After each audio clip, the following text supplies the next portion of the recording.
What do you think? Oh, she knocked it out of my hand. Like I'm sparring. I'm making a mess here. Today I'm testing and ranking 7 products, all of them requested by viewers. Now it's a pretty wide variety of products, so let's jump right into the first item.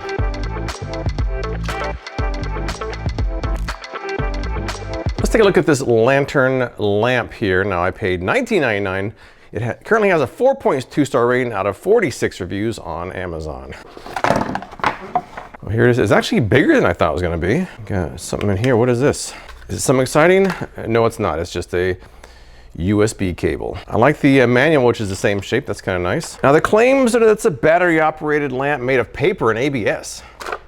Oh, wow. It's already got some charge to it. Look at this. Very cool.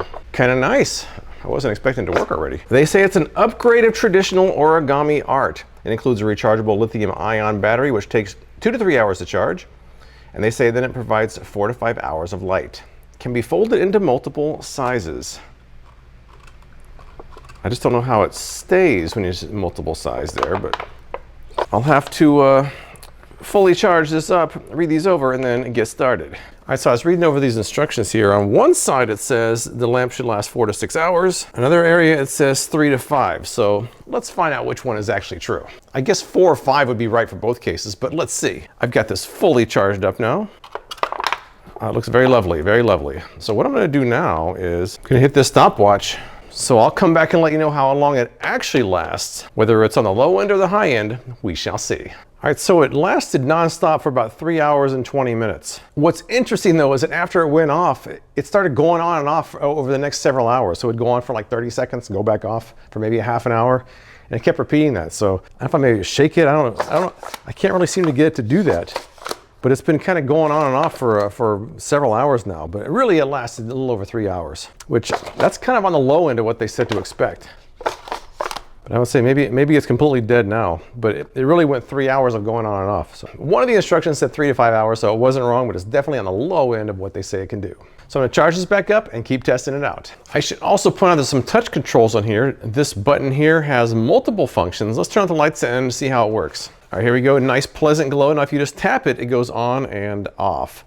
But if you hold it, it will change it to dim and it'll go back to brighter again. I played a little bit with the feature where you could compress it down to different sizes. That's kind of weird because you actually have 2 different colors here, but it does work. It's a pleasant looking light. I mean, to me, I'm not sure if it worked well as an accent light because you only get a couple hours of charge on it and you can't really use it while charging and you can't really read by it. So it's really just an accent light that's gonna last a few hours. Now, I'm just wondering if you could use this to light your way or if you could use it while reading. Let's find out tonight. I'm really curious how this is gonna look with the lights out. Let's check it out. All right, so I have every light in the house off and it's certainly bright enough to light up this hallway. I can see where I'm going. I can see everything fine. It is definitely bright enough. Bailey, what do you think? Bailey's gonna lead the way. Bailey, lead the way. What do you think? Oh, Bailey likes it too. Is it bright enough, Bailey? I think it's bright enough. She's kind of excited. What do you think? Oh, she knocked it out of my hand. Bailey. And can I read? I found a piece of junk mail on my counter here. Oh, I can definitely read this. I can easily read this. So not only can you use this to light your way when you're walking around, but you can also read by it if you wanted to. It may not last a long time, but while it's charged, it does work.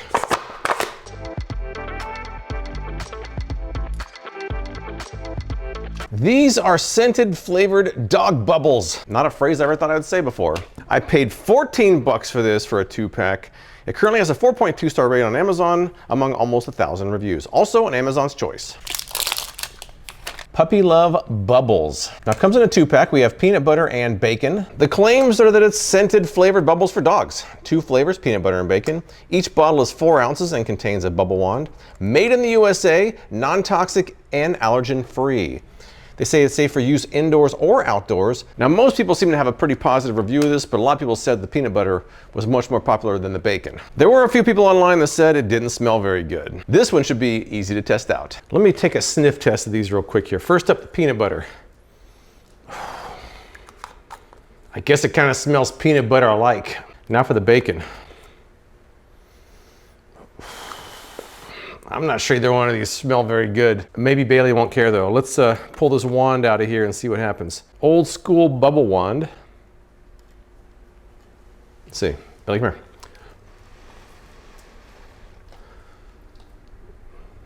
Nothing. Oh, she's licking them. Oh, now she's licking. Get it. Get it. Oh, she's getting it. Oh, she's getting it. Get him. Get him, get him, get him, get him. Oh, she likes it. This is the peanut butter. Here, here.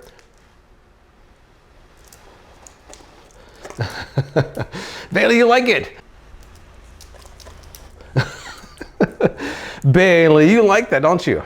That's what it's, no, no, don't, don't eat that.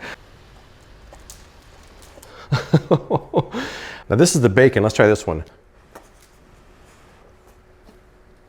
Well, she seems to like that as well.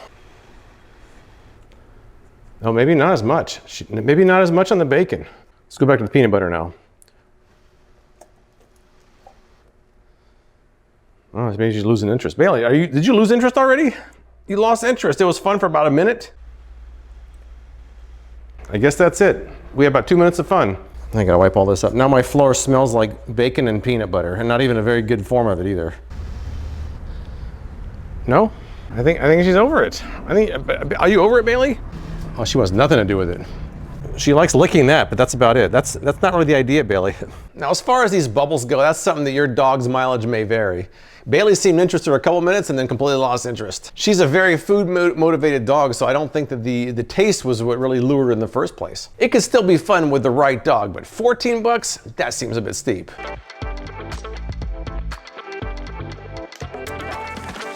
Let's take a look at the Helio AirBroom. I paid about 35 bucks for this. I reached my hand in there and I felt nothing. There's just like a big blank spot. Interesting packaging. Handle feels a little bit flimsy, but we shall see. This looks like a mini squeegee. Here's the main part of the broom itself, some instructions, and a small handle as well. So this is it. This is the entire contents right here. Now they claim that it has a lift and grip flex blade that leaves nothing behind. They say it can be used wet or dry. They say it's perfect for pet hair. Works on all surfaces and gets into corners. The handle can convert the unit from a broom to a squeegee. Now, this looks a lot like the magic broom I tested a while back, and that was an utter disaster. I think the problem with that was just very poorly made. So if this is better made, maybe it'll work. I kind of like the blue see-through. That's kind of cool, actually. I'll peruse these instructions and then we'll get started. I was looking this over. Let's assemble this real quick here. Now this part they call the head with connector, and that's going to connect to the lower handle, which just screws in there with these threads. Now we have the upper handle right here, and then we have the hand grip. It also comes with a dustpan and the small squeegee, which feels very light and flimsy. This probably looks more durable than it really is. It's very light. So all you have to do to extend the handle is just turn this right here.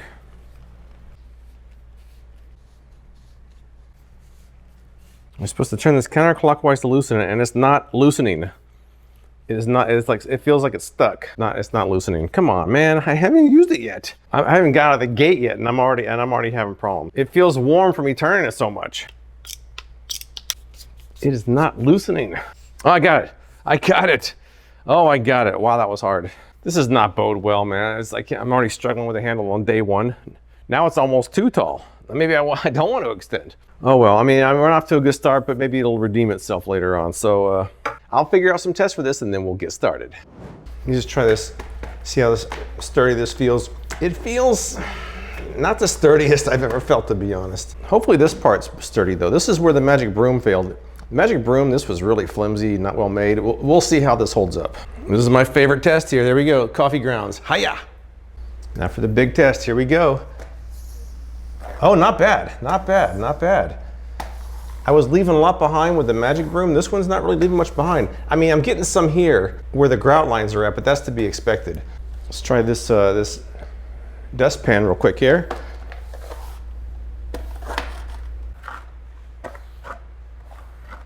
I mean, I'm not loving the dustpan, but the broom itself seems like it's working okay. It does feel kind of flimsy, but it wasn't leaving anything behind like the magic broom did. So I think good first test, but let's keep moving. Here's another favorite test of mine, a little bit of soy sauce. Let's see, first up, can it even handle this soy sauce at all? Let's see. Oh, it's kind of smeared in a little bit. Kind of smeared in a little bit, just like the last time. It's smearing it. Turn it over. When I turn it over, it drips. I mean, I guess it's kind of, would I use this for soy sauce? I don't know. Then what are you supposed to do? Go in the dustpan? I don't think that's what you're supposed to do. They don't really show what happens after they wipe it off the screen. It just kind of disappears off screen. See this dripping? I don't think it's good for something like this. I really don't. But let's keep moving. I think a wet rag is a little bit faster, a little bit better too. Get a lot of Bailey hair going on here. Just get it everywhere. Just gonna get your hair everywhere, Bailey. Bailey pet hair. I mean, pet hair is kind of a bit of a softball here, right? I mean, that's gonna be easy to sweep up. There's literally no challenge in sweeping up pet hair. Anything can pretty much do that. What do you know, it worked. I'm not surprised they use this in the commercials because it's the easiest thing to sweep up. Something else they show being cleaned up in the commercial is a cracked egg. Here we go. And, oh! Now the big question is, can this actually clean it up? Let's see. You know, it's not leaving a lot behind. But the problem is when you lift it up and you pull it back, you're actually smearing it extra. You're smearing it around. It does do a pretty good job, but see what happens there? I just moved more back when I lifted it up. It's spreading the egg yolk. It's spreading it. It's pretty good for the first pass, but it gets worse and worse. I guess I can flip it over, but that's eventually gonna get wet too. I don't know. I don't think it's really that good for spills. Maybe for cleaning, but for picking up something dirty, I don't know. There were a lot of complaints online about this dustpan. So let me try this one more time. Oh, oh man, it's getting underneath there. No, this is not a, they're saying it's good for liquids. I'm saying it's not. It's making it worse. I'm making a mess here. Oh man, I clean this up with something else. I've got a real world situation for you. Now that's where Bailey usually sleeps, right there. She's getting up, she sees me filming her. Now there's a fan right here that blows at her when she's laying there, and it tends to blow down this hallway. It usually blows fur all the way down there. In fact, you can see I got fur right here. Now, usually I sweep this up every day. I've left it for about 3 days. So this is 3 days worth of fur built up in here. It also tends to blow down there as well. So I've got 3 days of buildup. Let's use the air broom and see what happens. Billy, that's your fur.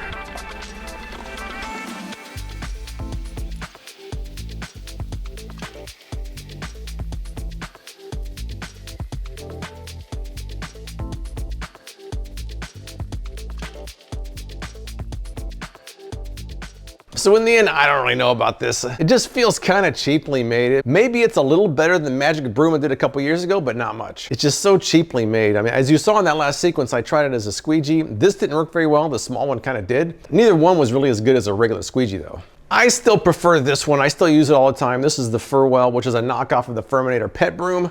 This is much more solid, and this one will hold up over time, as opposed to the air broom, which I don't think will. So as far as I'm concerned, for the price, there's better options out there.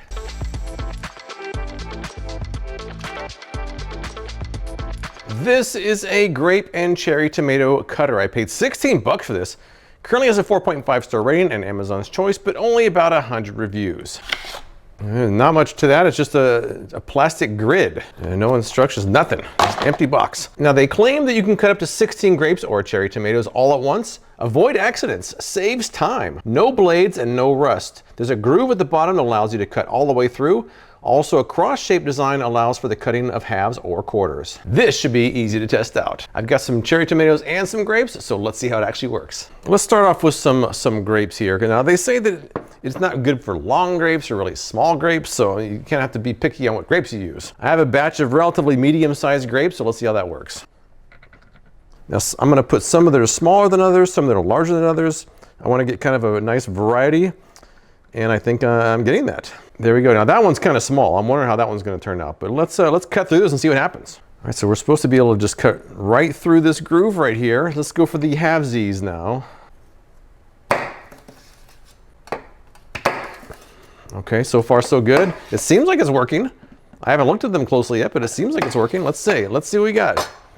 Oh, I think we've got nice half grapes. Now without even touching them, well, I guess I touched one, but without touching them, I'm going to spin this and see if I can quarter them. The halves look very good. I would be happy with these. Fortunately, they didn't make some crazy bold claims. They said it's not going to be perfectly even, and it's not. Like this one just has a sliver taken off the side. Same with this one, but most of them are generally cut in half. Let's try the quartering technique now. I'm not really going to realign them. I'm just going to kind of go through it a second time and see what happens. Pass number one. I mean, Cutting through each one of these grooves is quite easy. You kind of have to get it started first. All right, and that's what we've got. Let's pour these out. Taking a closer look, they are, for the most part, quartered. I can't say I've really quartered many grapes before, but they are pretty well cut up. That was pretty quick, pretty simple. About as uniform as I could really expect, so I really have no complaints about that. Let's move on to some cherry tomatoes now and see how that goes. Some of these are just barely fitting in there, but we're making it work. Once again, I try to get a nice little variety here, and that's what we've got. You can almost store them like that. It's kind of an attractive display piece. I'm just doing one slow pass through there.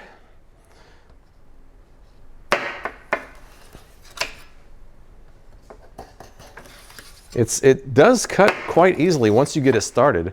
And these halves look beautiful. Look at that. I mean, just as far as these tomato halves go, which is probably what I would use this for my salads, I do think that came out very nice. These are about as uniform as you could probably expect with a bunch of different sized tomatoes. Very nice, I would say. In their listing, they show one row of cherry tomatoes. Now in their listing, they show alternating cherry tomatoes with grapes. Let's try that. Let's cut through these and see what we got. Pass number 1 through the tomatoes. Now I'm getting tomato juice in my grapes. I guess it doesn't really matter. Pass number 2 through the grapes. Pass number 3 through the tomatoes. Pass number 4 through the grapes. I feel like I'm getting better at it. I feel like I'm getting better, and it turned out perfect. So as far as I can tell, the cuts are uniform. You can do halves or quarters. It seems pretty foolproof. It's pretty simple to use, so this one is a success.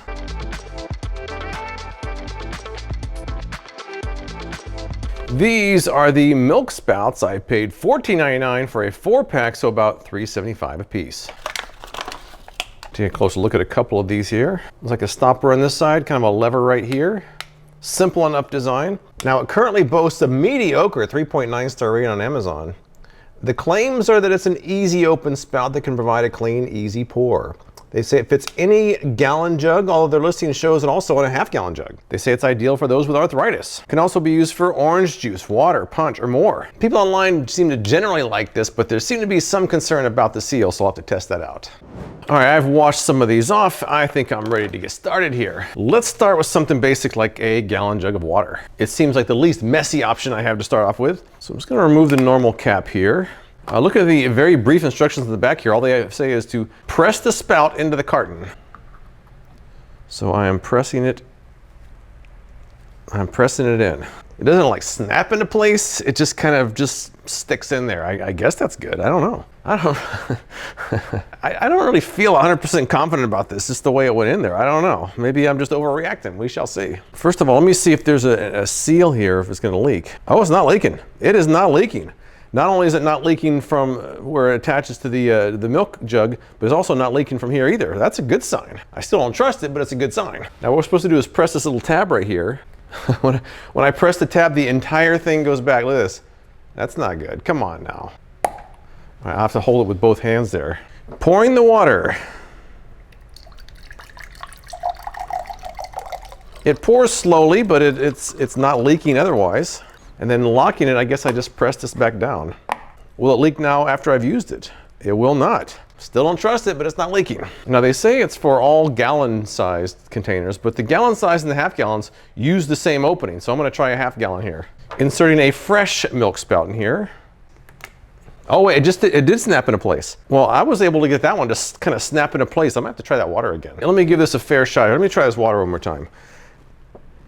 Oh, it does snap. It took a lot of force, but it did snap. Now I can probably do that. There we go. It just took way more force than I expected it to. Maybe it's not so bad after all. All right, so now with my milk snapped into place, let's pour a glass of regular milk. Now let's see, is it gonna leak? It is not going to leak. I even have it almost upside down. It's not leaking. Pressing the tab. Has a nice pleasant stream coming out of there. And locking it back into place. It took a little bit of force, but it does work. Let's try one more thing here before I give my final conclusion here. But so far, so good with the first two. I've got this cranberry juice with a little bit different style opening here, but let's see. Maybe it'll work on this. I'm just curious. It does seem like it's gonna fit. Now I have to press down here. I don't think it's gonna fit. That one's not snapping. The first one I didn't press hard enough and eventually snapped. This one ain't snapping. That is not snapping. But let's see, is it gonna leak? Well, it's still not leaking. Even without the snap, it's not leaking. Opening the spout. Pouring a glass of cranberry juice. Now it does pour a little bit more slowly than if you didn't have it on there. In fact, I'll show you. You can pour a faster volume without it, and it doesn't snap. But on the other hand, it seems a little bit more controlled. So, you know, some people might like that. I can see how this could be completely useless to some people and totally useful to others. I tried 3 different containers and they all worked. One of them did not snap lock, but the other 2 did. So as far as I can tell, the milk spout does perform as advertised.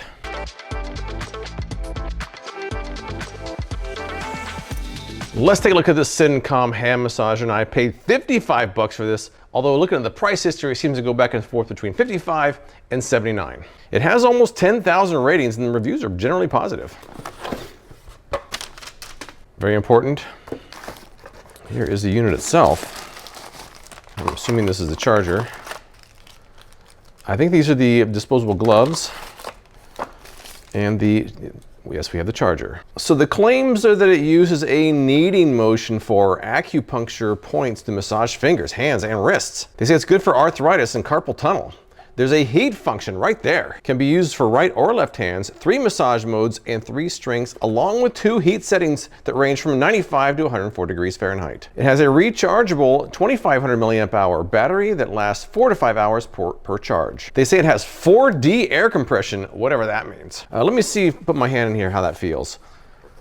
When I put it in there, I feel about right there, there's like a little ball at the bottom that's pushing into my hand. Maybe that'll do something. Kind of feels like a really stiff boxing glove, like I'm sparring. Let's try the left hand here. Yeah, it works in the left hand too. This looks like just like a travel bag. All right, so I guess all I have to do now is read these over, charge this up, and then get started. All right, it finished charging up, so let's see how it actually works. Now, how long the battery lasts is going to depend on what settings you use, if you use heat or not, the highest intensity. But the session that is programmed in there is about 15 minutes, but you can certainly turn it off before then if you're done. All right, so let's see what the instructions say here now. First up, place your hand in the unit. Now, they included those plastic gloves if you want to put lotion or things like that on your hands, but we're not doing that. Press the power button for 2 seconds. 1, 2.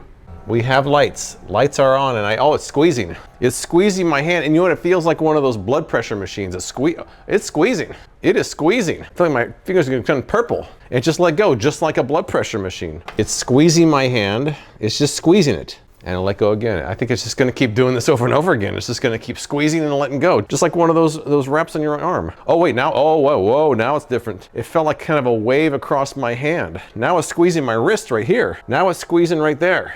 It's letting go. Now a wave across there, squeezing right here, let go. Small squeeze there, a large squeeze here, more squeeze there. So it's kind of varying the squeezing across my fingers. I guess it feels nice. It's using air pressure to just kind of squeeze in different patterns. I'm not sure I love it. I mean, it's doing something. I feel like my fingertips are getting cold from all the blood being squeezed out of them. So this is the intensity button, and this is the mode button. I'm gonna try a different mode first.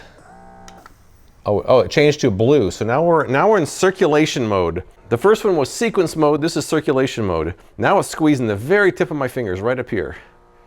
Squeezing there, it's holding. Now it's squeezing back here. Now it just let go. It's interesting. I'm not sure if it's what I expected, but it is interesting. Right now it's squeezing like right here, right up to my fingertips right there. It'll squeeze a certain area and then hold and then release and then squeeze somewhere else. I don't see a big difference between the 2 different modes right now, to be honest. It seems like both of them just kind of like randomly squeeze different areas and let go. Let me adjust the intensity now. I guess this is the medium intensity now. It is squeezing harder. This higher intensity is squeezing harder. It's borders on uncomfortable, but maybe it'll feel good afterwards. Oh, now the pink is the highest. Pink is the highest. Let's see what that intensity level is. I mean, I don't see much of a difference between the second and third. They're both pretty tight though. It almost seems like it holds it a little bit longer on this one. Maybe it's just the perception I have. This feels like it's squeezing the entire thing. Everything is getting squished. Releases. Mode 3 is a combination mode, and I have it at highest intensity. So this is supposed to be a combination of sequence and circulation. Wow, it's really squeezing my fingertips. This is strange. I don't dislike it. It's very different from what I expected. I was expecting kind of this rolling and kneading action. That's not it. It's more of a targeted squeezing. It targeted squeezes, and then you hear the actual air come out of there. You can hear it.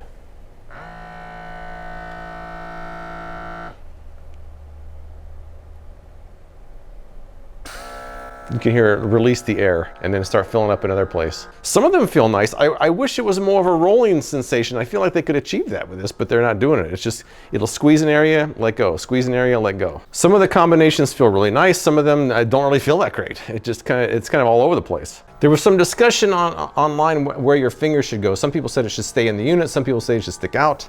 I mean, they have a hole for it to stick out, so obviously that's one option. It doesn't really seem to matter where my fingers go. It's kind of the same motion no matter what I do. Squish my fingertips and then let go. Oh, look at it moving. You can see them moving. Let's focus on my fingers here. They're all the way at the bottom. Let's see when it fills up again.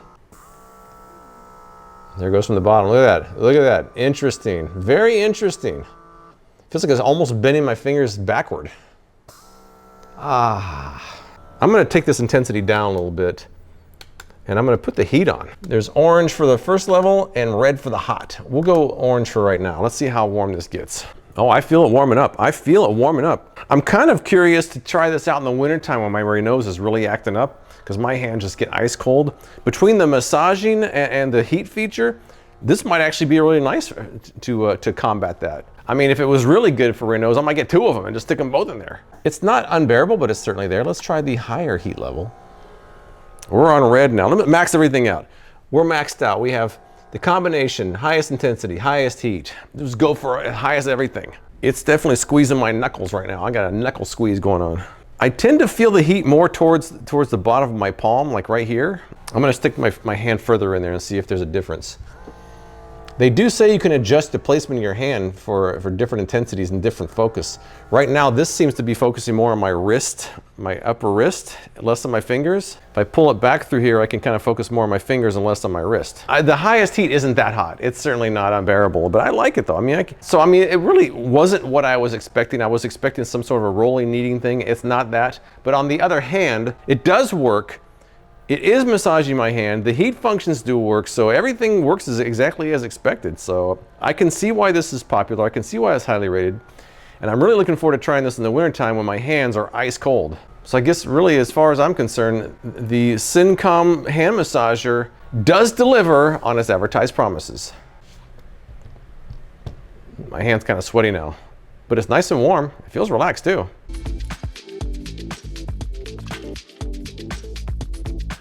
Let's take a look at the Jelly knife. I paid $6.84. Currently has a 4.5 star rating among over 500 reviews. Also Amazon's choice. And there it is. Wow, does that feel cheap? That feels like just one big old piece of cheap plastic. That doesn't mean it won't work though. Now the claims that it's a knife designed to get the most out of your peanut butter and jelly jars. Unique shape reaches the corners of containers.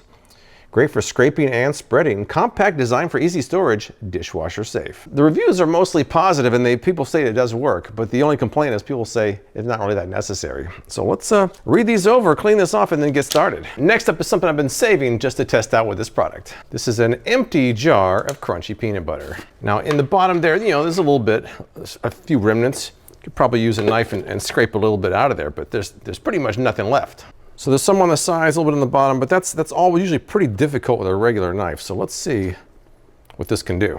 I'm not sure if this is good for larger jars like this, but that's what we're gonna find out. I think we're supposed to just go around the edge there.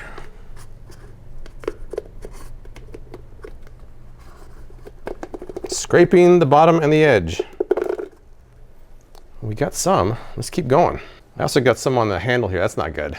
So what I'm noticing about this particular larger jar is that this rounded bottom isn't really, there's still a gap between this corner here and the bottom of the jar, so it's not really getting it. So I don't know if, and a similar situation's happened with the sides. I'm not sure this is actually good for a large jar like this. I'm trying to get the bottom, but there's still plenty left down there, so maybe the tip of a knife like this would do better. Yeah, it did. It might work for smaller jars, but not larger ones. I don't think it's really good for a large jar like this. Let's try this now with a small peanut butter jar that has been emptied out. First thing I'm gonna do is use a regular knife and see how much I can get out of there, and then see how much more I can get out with this. So I'm kind of scraping the edges here. All right, I'm just kind of scraping the edges, and I'm not really getting a lot, just a little bit here. All right, so that's about as much as this knife's gonna get. Let's try the jelly knife, see what happens. Now this one seems kind of well designed to fit the smaller jar here. This is a 16-ounce Jif peanut butter jar.